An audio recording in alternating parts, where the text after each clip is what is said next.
Hi there, this is David, and there is a lot to talk about coming up this week in new RPG news. There are a ton of new RPGs not only coming out this week, but another one that was just announced that I think that y'all are going to be pretty excited for.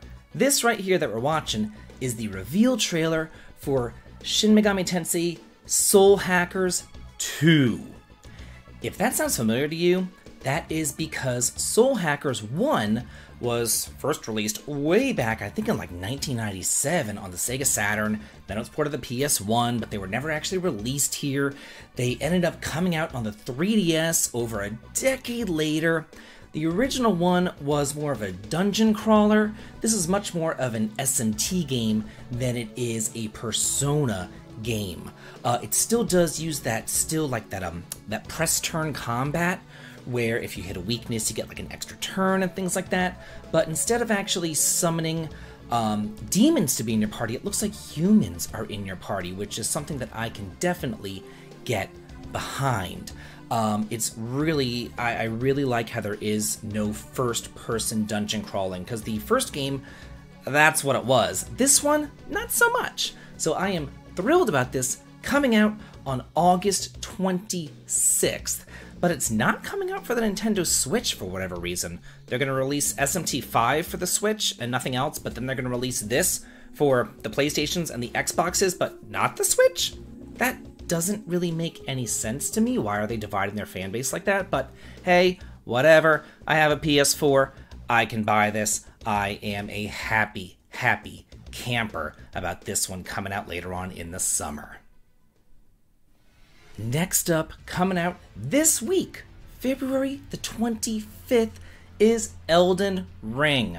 I know a lot of you are excited about Elden Ring. Personally, it isn't exactly my cup of tea, but it does look to be absolutely beautiful. The story was written by George R.R. Martin of Game of Thrones fame. It's an open-world action RPG.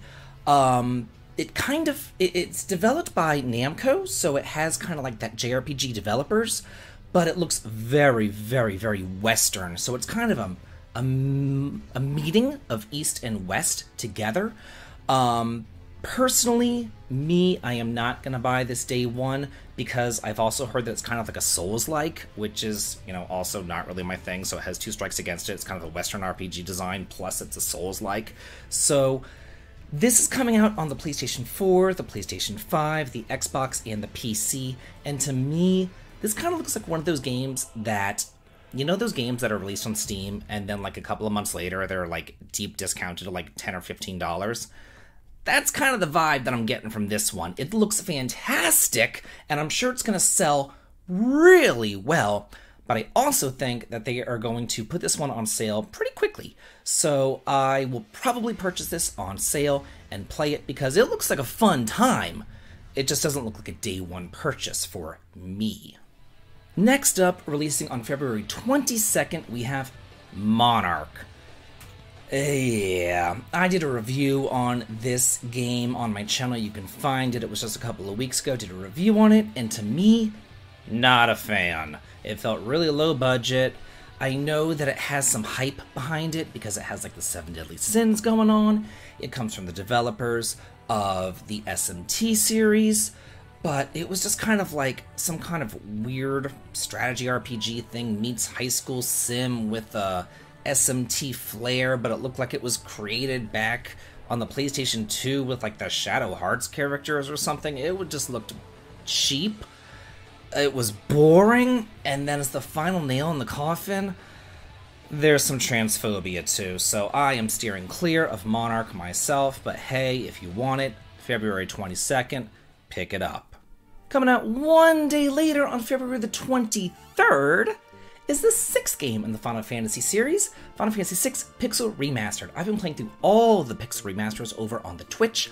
I probably am not going to play this game over on the Twitch, though, because I literally played the original game, then I played the T Edition. I just got done doing the T Edition. The T Edition was fantastic.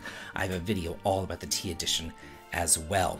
And because this is just based on the original SNES version with no real changes, just like the other Pixel remasters, I don't think I'm going to play through it on the Twitch. That's just a bit too much Final Fantasy VI for me. However, it does have an HD 2D opera scene, complete with vocals in 7 different languages, so that is one nice change from the original. But is that worth buying the entire thing or playing through the entire thing for one HD 2D scene? Not really. Then there was this big outcry about how Sabin didn't suplex the Phantom train properly. So big that Square went and they changed that particular scene, but there wasn't an outcry about making it HD 2D or an outcry about fixing the text.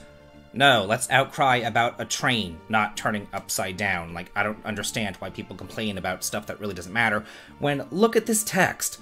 Like, fix the font. That's what you should be complaining about. Fix the font, not which way a train faces. I mean, come on.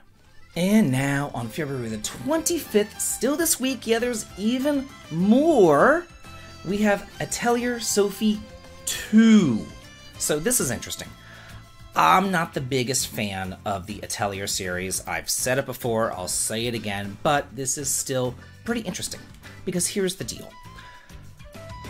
Back when they would create all these different Atelier games, and each Atelier game would star a different alchemist.